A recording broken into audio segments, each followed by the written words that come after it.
Hello there, good to see you and thank you for clicking. Now, if you earn a salary of 45,000 Kenyan shillings and below, these are the no-goes for you. Guess what? I've been receiving numerous of calls from people in this salary bracket and they kind of have the similar challenge or the similar problem. And I said, why not make a video for this and exactly tell you what are the no-go zones? Because what I've realized with all those calls that I've been receiving is that this kind of people is like they share the similar problem. And guess what? Guys who are earning more than 45k and above, they still get themselves in the same problem. If you earn more than that, then stick around because you can still pick something that you can incorporate in your life and can help you way in this financial freedom journey. All right, so let's stick around. And guess what? I upload a video each and every day. So if you don't want to miss any piece of my good videos, this is what I want you to do. It is free, doesn't cost you anything. Only 1 second, and I bet you get that 1 second for you. Just down below there on your right, there is a button written subscribe. It is in black. Hit that magical button. Then on the left, hit that like button just like this. And guess what happens? Whenever I upload a good new video, you get to be notified. And guess what? I do so each and every day. So let's get into today's business now. If you make 45,000 at the end of the month or whatever the time that you get paid, these are the no-goes that you're not supposed to be going. Actually, if you do, then you're gonna get yourself into a crisis, or you're gonna get yourself in what we call the rat race. That is from the hand to mouth. Literally means that yes, you get the salary. You wake up early in the morning, you go to job, you work from 8 to 9, or rather from 9 to 5, or whatever they call it.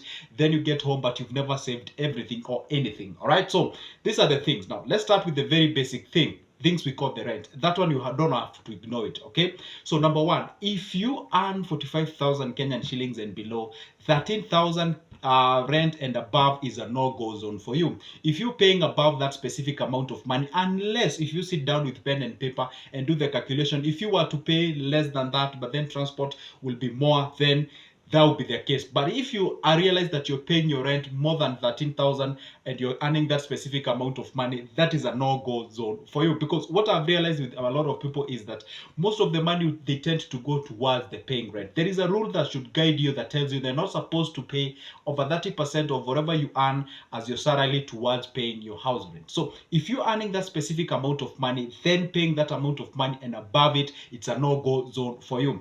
And I know whenever I talk about rent, a lot of people get to be emotional and tell me, hey, you know what, Joseph, nataka tuishi nyumba ya mabati, where do you want us to live, and that kind of a thing. But let me tell you one secret. This is the money that you're just giving it out there and earning that amount of money per month for 5,000. Don't regard yourself as rich. You're still living within the basic means of like almost all Kenyans in this country that we live in. If you want to go ahead and check what we call the GDP per capita in this country. So the point is this, you're not supposed to direct over 13,000 towards paying your rent, unless, these are the exemptions, unless you realize that if you were to go for a cheaper house, then you have to pay more, in terms of transport. And if you do the calculation, then you realize you're getting yourself that specific house or rent for the pay for the rent, it's good thing to go, then you should go ahead and pick it. But if you realize it does not add you anything, then it's not a place to go. Number two, you realize that if you are paying more than 10k as a car loan, there is a certain car that you're buying and you're servicing a loan of 10k and above. And by the way, I always ask myself, why should you get yourself a car at 45,000 in terms of your money that you earn at the end of the month? If this car does not add you any value in terms of it earning you something, then it's not a go zone. Yes, I know each and everyone loves to get a car. Everybody loves to get a car, but the point is this: the timing is usually the problem. I had somebody who was earning 35,000. That guy took a car worth 850,000, put what do we call an outstanding amount of 200k. So that guy had to pay 650, and of course with an interest, and you're earning 35,000. You're gonna get yourself into a lot of crisis. And what that guy learned during the corona season was actually the toughest lesson that you can ever get. So the point is this: if you must get yourself a car, then it should not exceed 10,000 at the end of the month. But I would suggest you putting aside that dream of you having a car at that particular age if you can't buy it cash. And if you have to get it using a loan, then it is a car that actually you're putting it out there and it's earning you something. But if it's a car that you're directing it towards you doing a business with it, so even if you're putting 20,000, Joseph doesn't have a problem with it. So, but the problem is this: you go out there, you get a car maybe worth 1 million or 800,000, 600, whatever the amount of money, and then you're directing over 10,000 towards car repayment, and that specific car does not generate you anything. Because at the end of the time, or at all the occasion, ask yourself this is the money that I'm putting in. What am I getting as an output? Because always if there is an input, there must be an output. Okay, so the point is this: if you're getting your car, then it should not exceed 10,000 amount of money. And if it's a car that you know very well does not generate you anything, then it's a car that you should not even think about it. Just put it aside and wait for the time until you're able to buy your car, either either cash, or you can be able to buy that specific car, but you're using it to actually generate another extra income to supplement that what you're getting at the end of the month, or whatever the time that you usually get paid. All right, so point number 3, the no-go zone that you're not supposed to go. You're not supposed to go no zones, or you're not supposed to go to the zones of saving less than 20% of what you earn as your salary. Guess what? This is the thing that I've been talking about. You getting that salary, you're supposed to direct at least, I did not say at most, I said at least 20% of whatever you earn at the end of the month. That's for a fact. What does that mean? Let's take a very simple example. This is 45k that you're talking about. So now what's the 20% of 48k?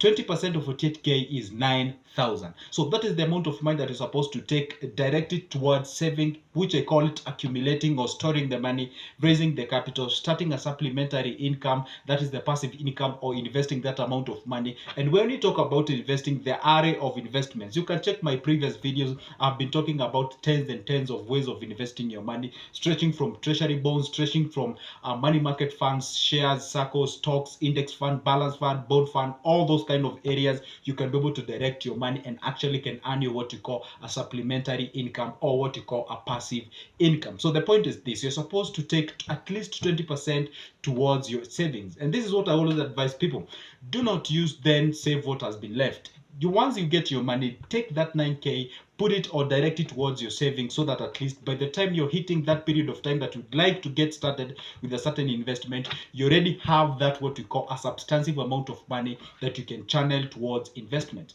And let's take a very simple case example. Say you're employed and you do not have time to go out there and run a day-to-day business. What you can do, you can start that business that is easily for you to monitor wherever you are, or you can go ahead and put that money in an investment. All right, when I talk about investment, you can get started with the circle, you can get started with the circle, you can start started with stock shares, you can get started with money market fund, you can get started with bonds and bills and what have you, so that you grow yourself to the next level. And when I talk about bonds and bills and circle shares, stock shares, index fund, money market, don't think I'm talking about like rocket science, like complicated things that requires like millions of money. No, some of these things you need like 10,000, 5,000, 2,000. With the exemption of bonds and bills where you need like a 50,000 or 100,000. So don't think like it's like a rocket science that you have to perform a lot of things. Okay, so that is the point. Okay, so we've agreed you saving less than 20% is a no-go zone if you want to get yourself out of this rat race. Because honestly speaking, earning that amount of money in Kenya, then that means that the type of life that you're living in, you cannot consider yourself wealthy. You're still within the survival means, and if you get it wrong, then rest assured you're gonna get yourself into troubles when you growing up in terms of whatever. The other thing, this one might rub shoulders with a lot of people. It's all about where you hang around and where you, because anyway, you have your life that you usually do. Maybe you get some few, whatever. Maybe you hang around with some guys taking some coffee somewhere in certain cafes and what have you. But the point is this: hanging around those expensive places and make it an order of the day, to a point whereby you're stretching yourself and you realize that you're really not getting, you're not really comfortable because you're losing a lot of money and such kind of a thing, right? And especially this is a case with these people who are single, who are not yet married. You find that these guys, they have money, but you see they are not, they aren't that responsible enough to actually make sure that they kind of save their money or actually monitor how they're using their money. I always say this: it is good to go ahead and hang around in those coffee joints, in those quite funny, elegant places, because that's where you meet people. You can be able to break big deals, that's for sure, and I cannot be able to deny that. But at the same time, you have also to consider the monetary aspect of it as much as you want to get yourself the social aspect of it. If you let the two balance and you do not make, you see, let's say you're going to hang around some place because you just want to meet with some guys time to time, that's okay. But if you make it like a day, a day and the other, that is the place that you usually go hang around, and that's kind of a thing, and you're overstretching yourself, Even if people are not realizing, but you know very well deep inside of you, you're overstretching yourself just because you're playing what we call the fit in game. And if you play the fit in game, then what happens to you, or what will happen with you as far as the money is concerned, you're gonna get yourself into problems. What I've realized with a lot of people and their friends is that whenever you realize that the amount of money that you're earning is not in equivalent, or is not even the same range with those guys that you usually hang around, but they're really straining you or stretching you to actually fit in their company, then you're gonna get yourself into problem. If you do not earn like them, then don't spend like them. That's for sure. That's what we say. If you don't earn like them, then don't spend like them, because you're hanging around with somebody who is making 150 G's a month. There you are with your 45K, and then because you don't want to lose this friend.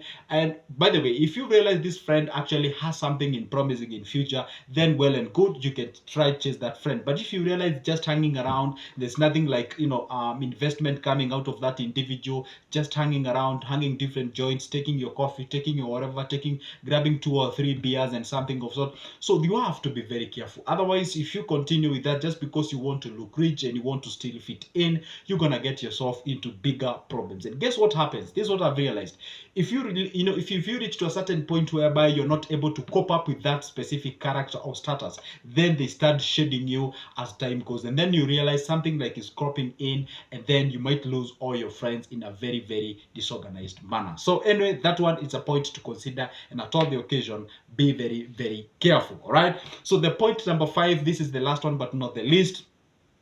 There's something called the black tax. The black tax is whereby you've been made responsible for, let's say, your siblings, your mother, your father, whatever the place that you're supporting back at home. And of course, this is a reality that I cannot be able to ignore. Let's say you are fortunate in your family, you're the only person who has a salary in the entire nuclear or extended family, and then you are responsible for you maybe paying some school fees for your kids and your siblings and what have you.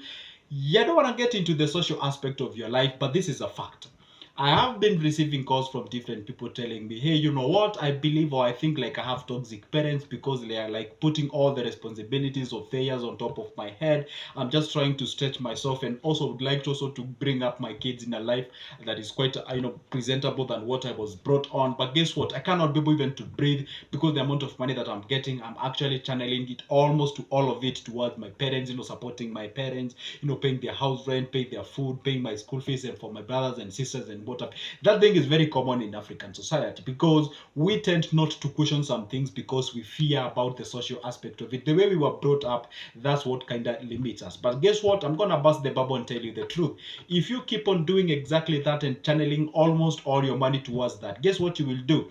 You'll be able to support them, that's true. You'll be able to educate them, that's true. But the fact remains, once you get your point or whereby you have not invested, they're the same people who will tell you, hey, you know what, you had your chance, you never utilized your chance. They cannot even remember you educated them and all that kind of a thing.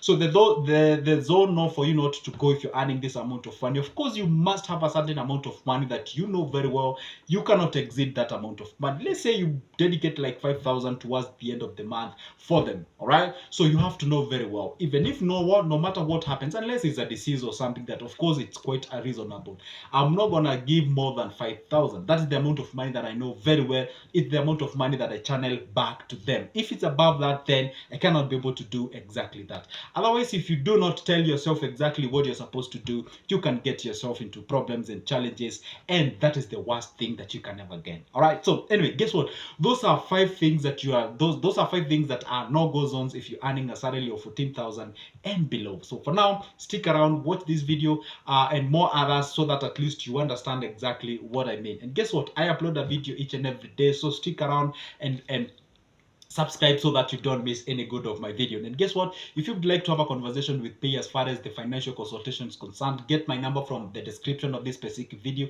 You can give me a call. I also have booklets about investment, about money market fund, bond fund, about treasury bills, treasury bonds, circle shares, and all that kind of a things, and also conversion of business. I have business plans of many businesses out there. How about you give me a call, text me on WhatsApp using the same number that is on the description of this box, or rather this video, and we get started with the investments. For now, it's a goodbye, and don't forget to